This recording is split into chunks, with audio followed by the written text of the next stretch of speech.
We're about to get into the latest news and rumors surrounding the New York Knicks, but it's not Donovan Mitchell. And we're not going to talk on this channel about the Knicks offered this, and they offered this, and they thought this, and this, and this. I'm done talking about Donovan Mitchell, and I'm tired of seeing every NBA outlet say something about Donovan Mitchell and the Knicks. He was traded to the Cavs. Stop talking about the Knicks. I know we're in August, or now it's September, and you got to meet your quota. And I get the Knicks for clicks, but it's over. So if you're tired of the Donovan Mitchell stuff you're seeing on Twitter, ESPN, whatever it is, I just want you to like this video right now.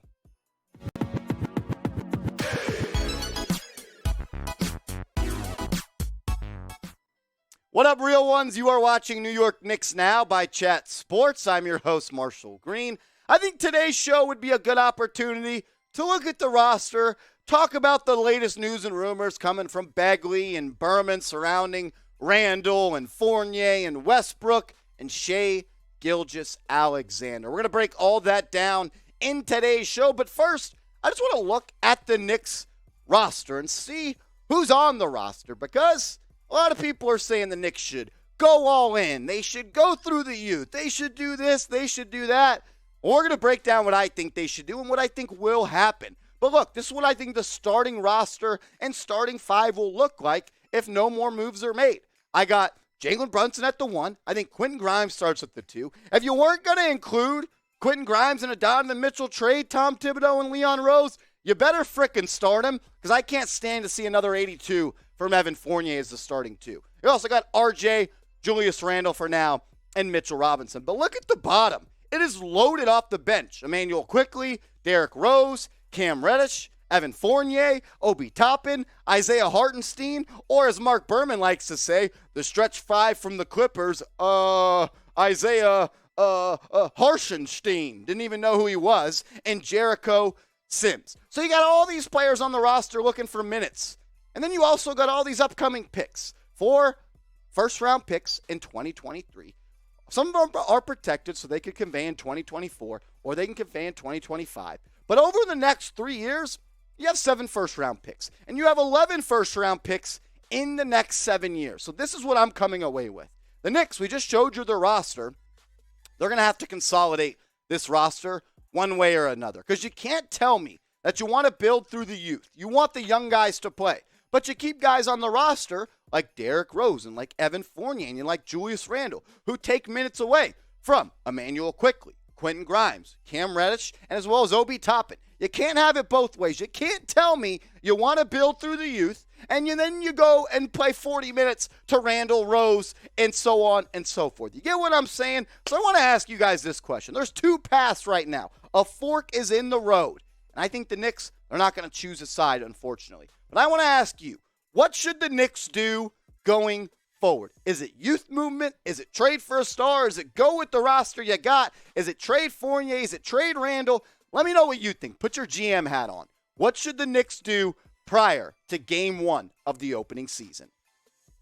What about this? Trade for Russell Westbrook. A report came out over the weekend from Ian Begley, that the Knicks could monitor the Russell Westbrook situation. We've talked about that a good number on this show before. The Knicks are interested, or were reportedly interested, in a Russell Westbrook trade to get that $47 million, buy him out, and then use that money next year in free agency. This is what Ian Begley had to say in his write-up.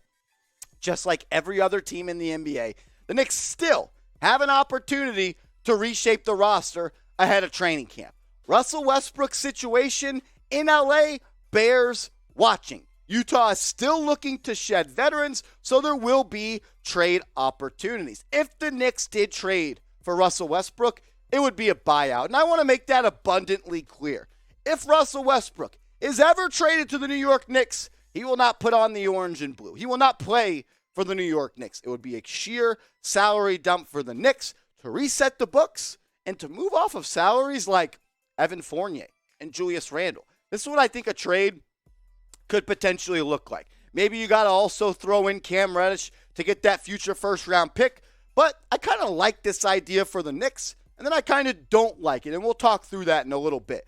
But Russell Westbrook to the Knicks, a 2029 first-round pick, because the Lakers can only trade their 2027 and 2029 pick, and the Lakers would get Fournier and Randle. Maybe you also have to throw in Reddish to get this deal done. I wouldn't throw in Reddish, and I'll tell you why in a second, but I want to ask you guys first, would you make this deal? It's a sheer salary dump.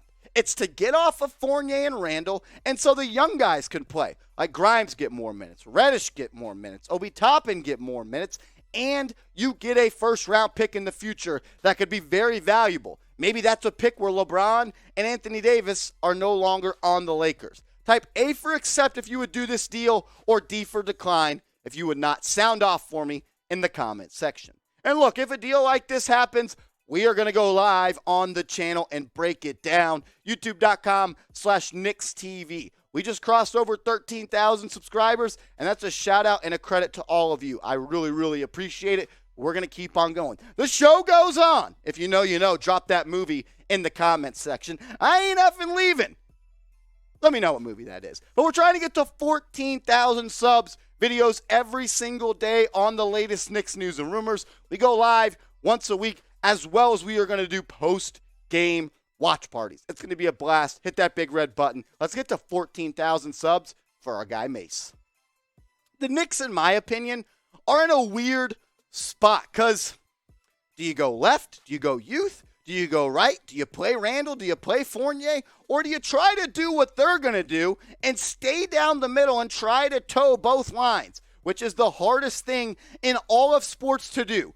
Rebuild through the youth while trying to stay competitive. It is a gray area that a lot of teams don't like to operate in. Also, we have to remember that this regime values value. And what does that mean? Remember, they didn't just want to dump Julius Randle. We want to keep him. We want to repair his value. We want to repair the value of Kemba Walker. We want to repair the value of Evan Fournier. The Knicks don't just like dumping players when they've gone off to a bad stretch of games. They want to keep them, and they want that player to repair their value so the Knicks can get value in a trade back. I hope that made sense, but that's what they value. They value value. It's really, really weird, and I don't get it. But I agree with the fact that I wouldn't just trade Julius Randle for nothing. I wouldn't just dump him. And it's because I want to see Randle with the point guard, because we have a large sample size that when Julius Randle plays with a competent point guard that can get their own buckets, that can play make, and get other people involved, he's a much better basketball player. And when Derrick Rose got hurt last year, Julius Randle's production fell off a cliff. In 26 games that Rose played with Randle last year, he looked great. 20.5 points per game, almost 10 rebounds, 5 assists. The numbers stay about the same, but it's the efficiency and the shooting splits that matter here. 43% from the field with Rose, 36% from deep with Rose. But without Rose, 39% from the floor and 27%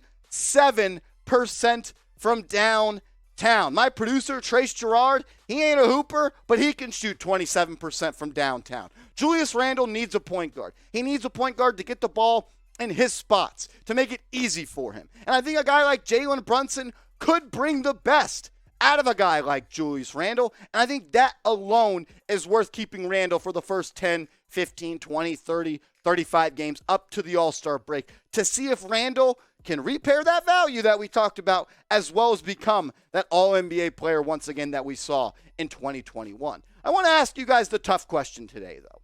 Should the Knicks trade Julius Randle? Is it done? Should they move on? Is the time now? Type K for keep, type T for trade. Sound off for me. Shout out to Mark Berman. Not even 14 hours after Donovan Mitchell was traded to the Cleveland Cavaliers, he put out an article that said the Knicks are interested or will be interested in a guy like Shai Gilgeous Alexander. Should the Knicks pursue him? Let's break it down. Let's go first to Mark Berman. He said the Knicks will be on the lookout for the next disgruntled player who goes on the trading block with Oklahoma City point guard Shai Gilgeous Alexander, previously mentioned. Ironically, the Knicks passed on him in the 2018 draft, much like they whiffed on Mitchell in 2017. Gilgeous Alexander could be a better fit with Brunson than Mitchell. It all sounds good, right? I want to add a good player. But why the hell would the Oklahoma City Thunder trade SGA, a guy that's still not even close to reaching his prime. He fits the timeline of everybody on that roster, and he is going to be the lead guard next to Josh Giddey and Chet Holmgren for years to come. The only way it's going to happen is if he gets in Sam Presti's face and says, I want out. And I don't know if SGA is that type of guy. But let's play the game, right? Because Mark Berman brought it up, and we know the Knicks are going big game hunting. SGA is a baller. The three-point percentage is kind of concerning for me this past year. Just shot 30% from three. We can't say that Randle and RJ aren't good shooters after they were great in 20 and 2021 and then bad in 2021, 2022, but not keep that same energy for a guy like Shai Gilgeous Alexander. I get it that he shot better in his career before, 36 as a rookie, didn't have that many attempts, 34% in his sophomore season, and then down to 30% this year when fans got back in the building and they switched to that new basketball, which resulted in a league-wide drop in three-point percentage. I love SGA's game, though. 24.5, 6 assists, two-way guard. He's definitely a baller, and I think he'd be a great fit alongside Jalen Brunson as well as RJ Barrett. But if you weren't willing to give up guys like Quentin Grimes, Obi Toppin, as well as maybe a Cam Reddish or multiple first-round picks for Mitchell, what do you think the Thunder are going to want for SGA?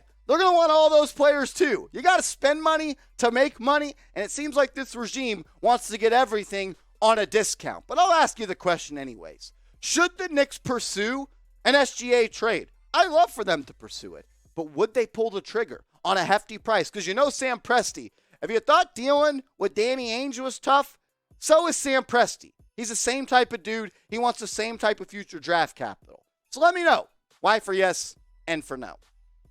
I also want to tell you guys about our proud sportsbook partner, BetUS. When you go to chatsports.com/bet and use the promo code CHAT125, they're going to hook you up with a 125% deposit bonus. What does that mean? You put $100 into your account, they'll match it, and they'll give you a free $125.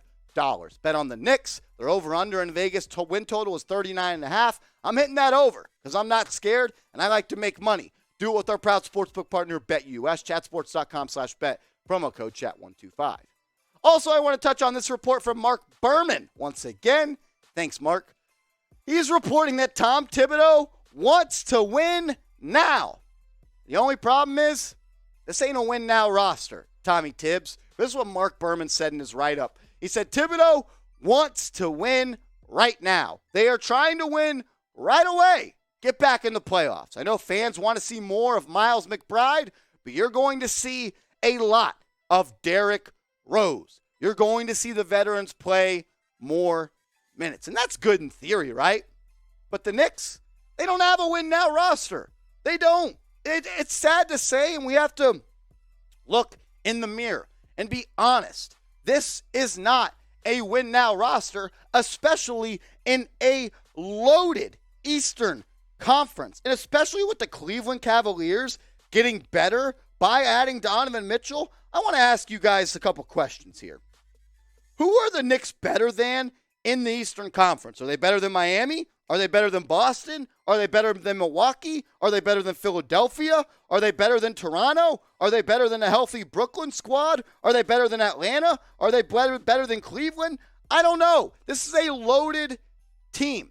And I want to go back. I mean, the Eastern Conference is a loaded conference, and I like this Knicks roster. I love Brunson. I love RJ. I think the Knicks are just 2, maybe 3 years away from really competing in the East. But we have to go back to what the Knicks want to do. What do they want to do? They want to stay relevant, they want to play the young guys, and they want to win. That is nearly impossible to do. How can you play the young guys that aren't, I guess, as good as a guy like Julius Randle and Evan Fournier, as well as building for the future? You know what that recipe ends up with?